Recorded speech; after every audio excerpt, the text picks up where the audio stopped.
Viewpoints on the talk station FM 107 AM 1240. Well, we have a seat vacant right now in North Carolina. Of course, that's a federal seat, Congressional District, the 3rd Congressional District. And we have a candidate with us this evening, an individual who expressed his desire to fill that seat, recently vacated by the, left vacant by the death of Congressman Walter Jones. Joining us this evening, Representative Michael Speciale. He is the representative for the North Carolina 3rd House District as well. And with that, Michael, good evening to you. Thanks for joining us. Good evening. Thanks for having me. As always, a pleasure. Okay, I got the text Sunday, and thank you very much for talking with Ben Ball Monday morning on the decision related to your desire to run for that office, that, of course, being the Congressional District 3, North Carolina Congressional District 3. A question for you. When did you make the decision to seek the nomination for that seat? Well, we'd talked about it for a while. I've had people from all 3 of the counties that I was representing that had approached me on it for months. Mm-hmm. But we put it in the back burner, and then, of course, when Walter passed, I knew that we were going to have to make a decision. So we made the decision probably a day or two after he passed, but I wasn't going to say anything until after the funeral, because to me it would have been, Walter was a friend, and I didn't want to disrespect him that way. Walter did know that I was going to thinking about running, that I would likely run in 2020. Okay, well that because I had talked to him. Very, very, very good. Let's talk here for a moment about your relationship with Congressman Jones. You said a good friend, and I chatted with you briefly off air, as a matter of fact, and that word came up several times. Your experience with Congressman Jones? I believe that he was just a fair man. I believe that everything he did, regardless of whether we agreed with him, and there was probably a couple of things that I may not have agreed with him on as well, but everything he did it because he believed it was the right thing to do. And if you can get someone in office that believes that does the right thing, even if you don't agree with him, there was no gain in it for him in any way, shape, or form in anything that he did. He did it because it was the right thing, and I honestly believe that of him. He was a good man. No question. And let me just add to that. Again, Michael Speciale with us this evening for a few minutes. The fact that he would stand firm on issues that would cost him, and I'm going to use the word political associations or political friendships. I don't think they necessarily cost him. It may have personal friendships, but situations where members of the House and Senate simply said, I can't be around you, Walter, because we don't agree, and you're taking a contrary position, particularly even with President Trump. Yet, amidst all of it, he could have taken the easy way, but he chose never to do that, did he? That's correct. If it was the right thing to do, if he believed it was the right thing to do, he did it, and that was the end of it. I mean, there was no change in his mind. Let's talk. And that's the way it should be. Well, let's talk about you, Michael Speciale. And by the way, I've got to bring this up.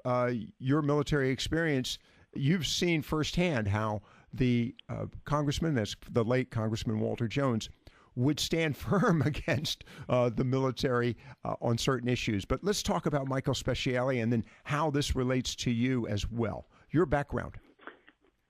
I'm a retired Marine. I retired in 1995.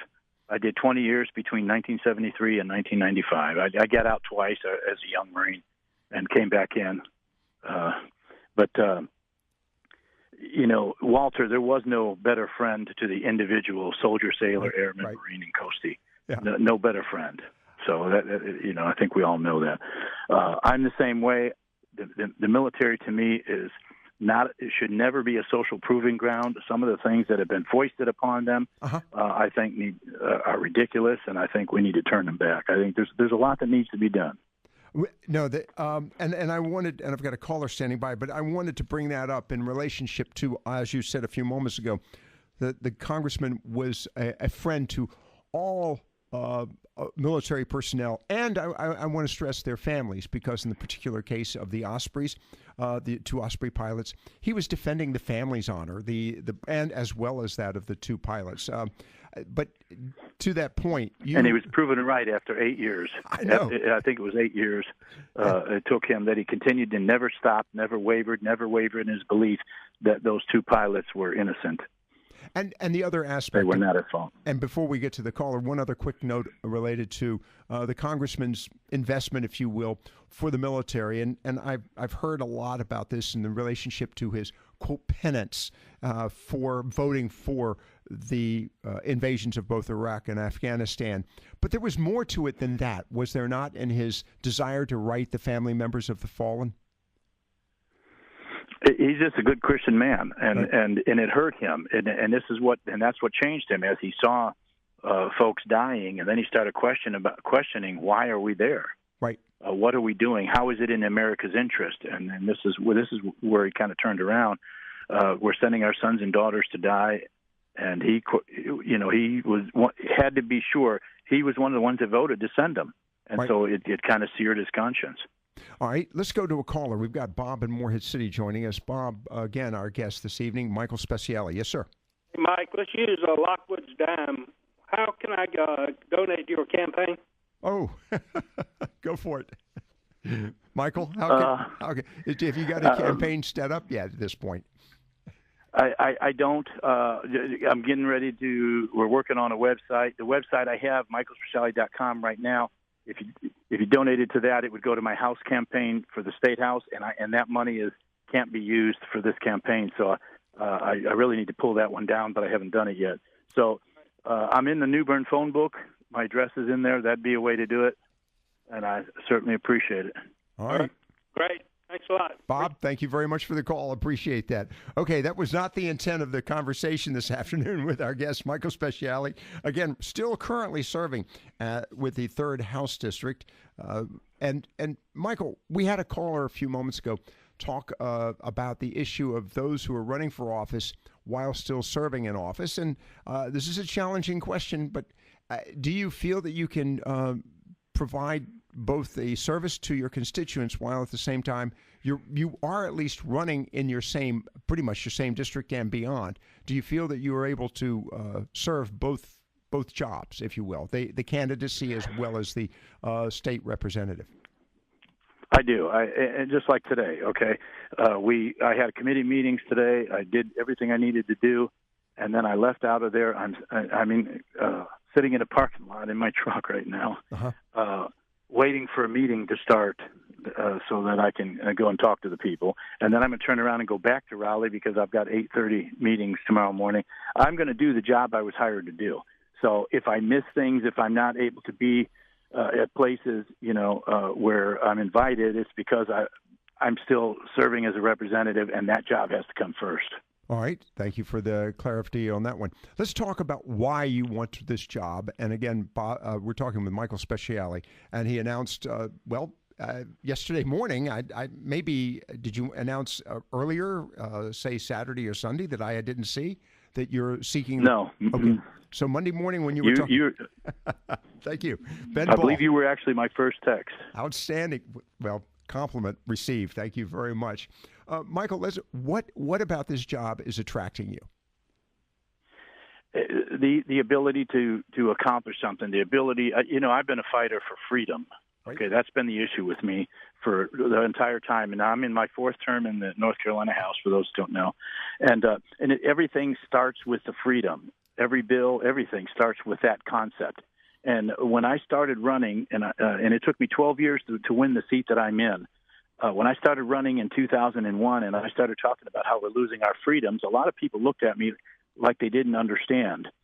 And they understand now. I think everybody understands now. But I saw it coming. I saw it little bit by little bit. As a Marine, I saw, as a retired Marine, I saw what we were losing. We weren't losing it from other countries. We're losing it in our own state houses, in our own the White House and the houses of Congress. So this is an opportunity. If you look what's going on up there right now, the Ocasio-Cortez, some of the nut stuff coming out of her and some of the other ones, somebody needs to stand up. Somebody needs to be there to stop this madness. Now, and I want to be one of the ones that stands up and does that. Now, I will say that one of the issues associated with this, and of course, I read with interest the News and Observer's observations about your decision to run, which I thought was pretty interesting, that they focused on your race. There are others that, of course, have announced their intentions to seek the nomination. The question I have is, do you feel that maybe the the liberals think you're off on the outer edge of the political scene, if you will? That was what I sort of took away from that NNO article today. No, I think what they feel is that because I am a fighter, I'm the one that has to be beaten. I'm the one that they want to make sure does not make it up there. The left does not want to see me up there because I've got a history of standing up for what I believe in, standing up for my district, standing up for North Carolina. Proven. I got a record, strong record, so they know what I will do when I go up there. So they're going to target me. Before I even made my decision, I fully understood that I was going to be the target. Some of the other candidates, I fully expect that they will turn their attention towards me, that I will be the target of their ads and campaigns, and I understand that. And we're going to campaign. I'm going to campaign, and as someone, I'm going to tell people why I think they should vote for me, not why they shouldn't vote for my opponent. So that's the difference between me and them. Let me also make one other similar connection between you and Congressman Jones. You have bucked your own party leadership, if I'm not mistaken, on several occasions. I have. I've worked hard to kill some bills that they wanted passed, some bills that spent hundreds of millions in incentives and things like that we should not. We all ran and said we want smaller government, but then, we end up with these types of bills.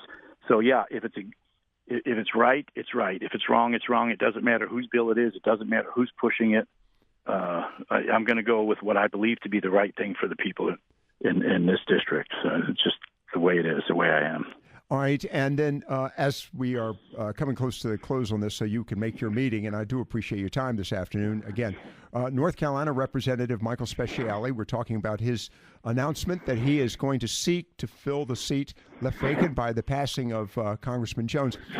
Michael, this is going to be a pretty tight race in light of the fact that not only the number of candidates, but the timing of it. And I know that there's going to be only a short period of time in which you'll be given the opportunity to fulfill the position left vacant by Congressman Jones, when all of a sudden you're going to have to turn around and start running for that office all over again. That sounds to me like a very arduous schedule. In light of the fact that you have other responsibilities as a member of the North Carolina House, this is going to be not a tiring 1 year, but potentially a tiring 2 years. If I were to win, assuming that he held this thing in November, and hopefully within the next week or two, the governor will let us know what the dates are. He's the one that sets the dates.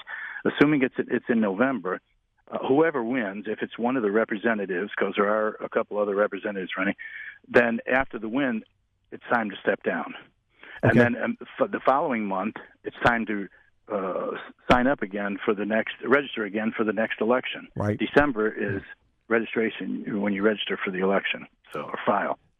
So yeah, but once the November election is over, whoever wins, if it's one of us already in the House, then that would be the time to step down. Okay, so if you were to win that nomination, you would anticipate then immediately stepping down, and then of course that would leave your seat vacant on the North Carolina House of Representatives, right? That's correct. And since my district is entirely now under the new plan, it's entirely in Craven County.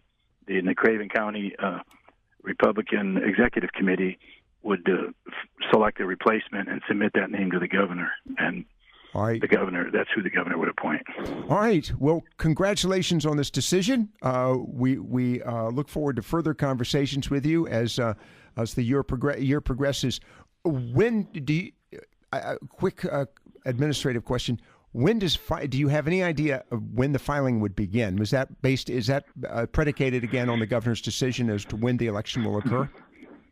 It is, because until he calls the election, there's nothing to file for. No structure. So once he calls it, he will set the dates, the primary, and I think he's got to have 45 days right. To allow for absentee ballots and that type of thing. Outstanding. Michael, thank you very much for being with us. Representative Michael Speciale with us this evening. North Carolina House District 3 seeking the office of North Carolina congressional seat, District 3. One thing's for sure, you don't have to worry about numbers, do you, Michael? Stay with us here on Viewpoints as we wrap things up here.